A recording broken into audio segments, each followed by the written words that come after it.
For today's video, I am going to try to make Colombian Patacones. This came to me as a suggestion from my friend Bailey. Hi Bailey. Her husband is from Colombia and she sent me this recipe and said I should try it, so I gladly did so.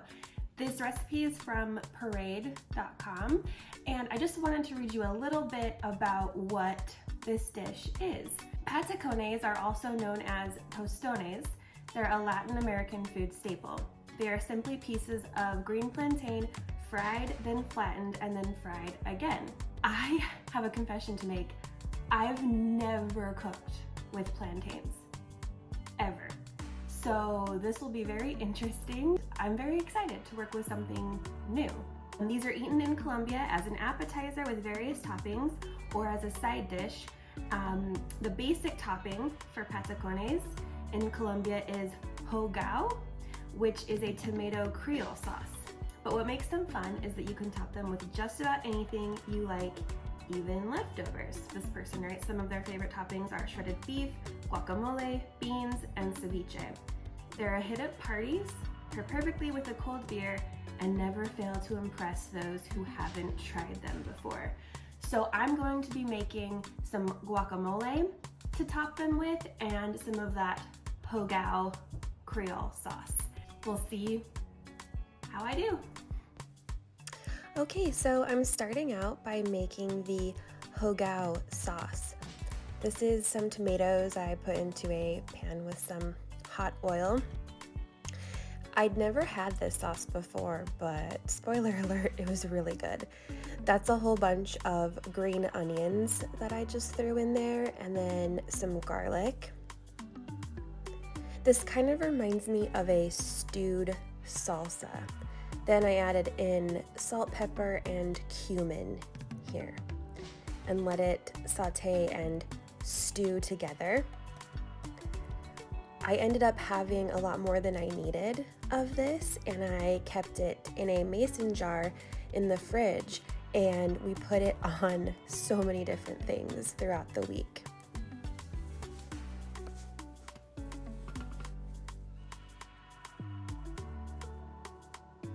Yeah, see, it cooks down into more of like a stew-like consistency.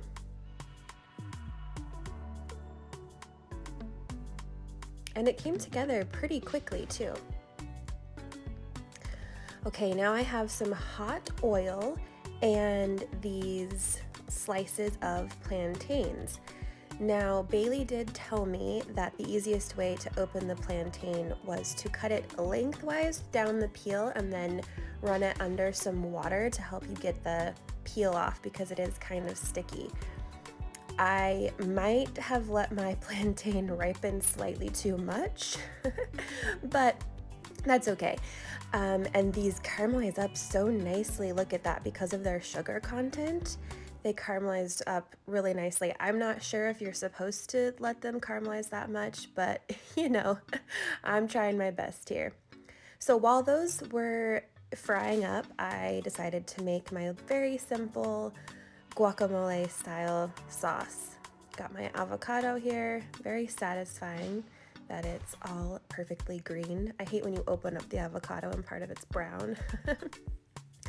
So got my avocado, cubing it up, and then I'll put it together in this bowl with some seasonings.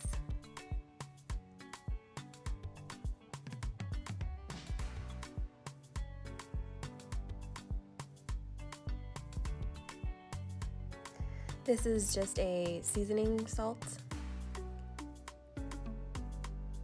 limes,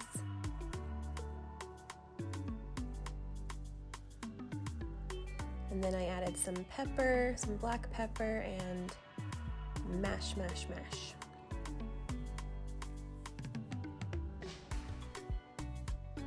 Okay, now that the plantains were fried on both sides, you're supposed to take them out and flatten them. And Bailey showed me that they flatten theirs with a tortilla press, which would be the easy way to do this, but I don't have one of those. So I laid out some plastic wrap, as you see here, and I took my heavy pot and I pressed, trying to get them to flatten. It was kind of a disaster for the first few. It was all over the place with that plastic wrap, but I got the hang of it after a little while. As you'll see, I was able to smash it down and peel the plastic away, giving that same effect that you would get on a tortilla press. I could have just done this also with some plates, but it was a lot of fun. Then once you have them smashed, you put them back in the hot oil, and I think with these ones, this first batch, I might have possibly overcooked them slightly. Again, I don't really have a point of reference, but they were still definitely edible. You'll see here when I flip them over that they're a bit dark. Oh yeah. But to be honest, they were really good, so I'm not complaining.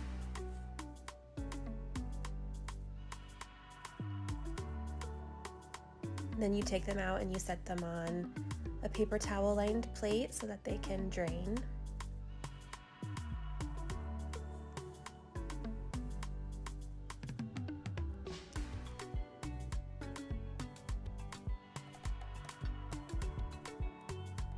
And here's the second batch, and I think I was worried about overcooking these, so I undercooked the second batch, as you can see right there. I'm so excited to try these. Look at these. I think I got a couple of them slightly too dark and a couple of them slightly too light, but for my first time, they look pretty good to me. Although, what do I know? I've never had them before. I also have, like you saw, the toppings. Oh, and I'm wearing my avocado earrings in honor of the avocado topping. Okay, let's start. I'm just gonna try one by itself.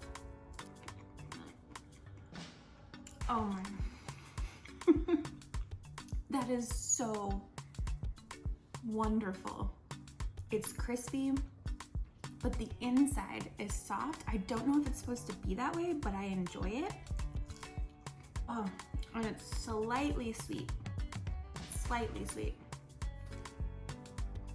I could just eat these by themselves like chips. Okay. I'm gonna try with the topping.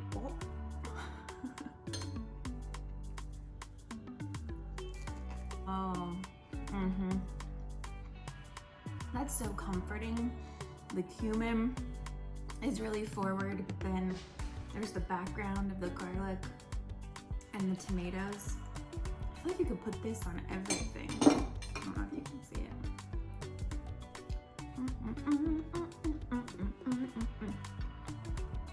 I love this.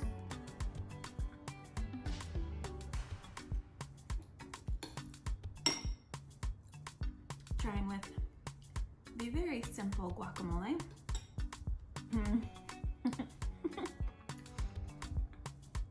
I'm just a lover of guacamole. Anyway, I'm a lover of avocados in general. But wow, I can definitely see how this would be so great with shredded chicken or beef. Basically anything.